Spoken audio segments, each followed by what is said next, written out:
ایک چھوٹا سا قصبہ تھا۔ قصبے کے کنارے ایک دریا بہتا تھا۔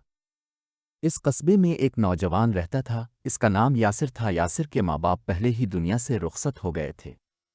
وہ بالکل اکیلا رہ گیا تھا۔ روزی کمانے کے لیے کبھی مزدوری کرتا، کبھی لکڑیاں کاٹ کر بیچتا۔ غربت اس کی زندگی کا حصہ بن چکی تھی، لیکن ایک بات عجیب تھی۔ اس کے دل میں ہمیشہ ایک سکون اور امید رہتی۔ قصبے کے لوگ اکثر اس کا مذاق الفاڑتی۔ کوئی کہتا، یہ ہمیشہ پرانے کپڑوں میں پھرتا ہے، اس سے کیا بھلائی ہوگی؟ دوسرا کہتا، یہ دنیا میں کچھ نہیں بنا سکتا، لیکن یاسر خاموش رہتا۔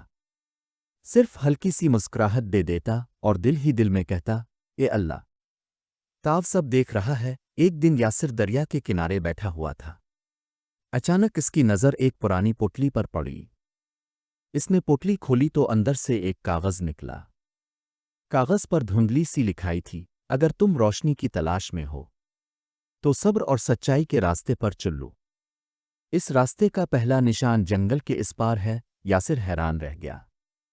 اس نے سوچا، شاید یہ کسی پرانی کہانی کا حصہ ہے، لیکن دل کے اندر ایک آواز آئی، یہی وہ راستہ ہے جس پر تجھے جانا ہے۔ اگلی صبح یاسر نے ہمت کی اور جنگل کے سفر پر نکل پڑا۔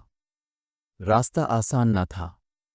درختوں کی گھنی چھاؤں، جنگلی جانوروں کی آوازیں، بھوک اور پیاس، سب نے اسے تھکا دیا۔ لیکن اس نے قدم نہ روکے۔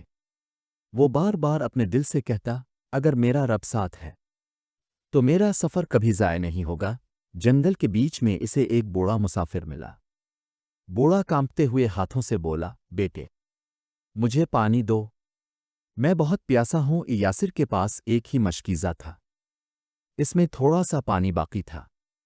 لمحہ بھر کے لیے اس نے سوچا، یہ پانی مجھے بھی تو چاہیے، ورنہ میں کمزور ہو جاؤں گا۔ لیکن اگلے ہی لمحے اس نے مشکیزہ بوڑھے کو تھما دیا۔ بوڑھے نے پانی پیا، اس کی آنکھوں میں چمک آ گئی۔ اس نے کہا، بیٹے، تم نے مجھے بچایا ہے، مگر جانتے ہو، اصل میں تم نے اپنے سفر کو کامیاب کر لیا ہے۔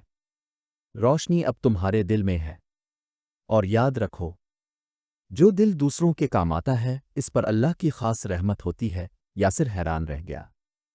اس نے دل میں سوچا، کیا یہی وہ روشنی ہے جس کی مجھے تلاش تھی؟ بوڑھے نے مسکرا کر کہا، ہاں، اصل دولت سونا چاندی نہیں، اصل دولت صبر ہے، ایمان ہے، اور دوسروں کو آسانی دینا ہے۔ یاسر جب قصبے واپس آیا تو سب حیران تھے۔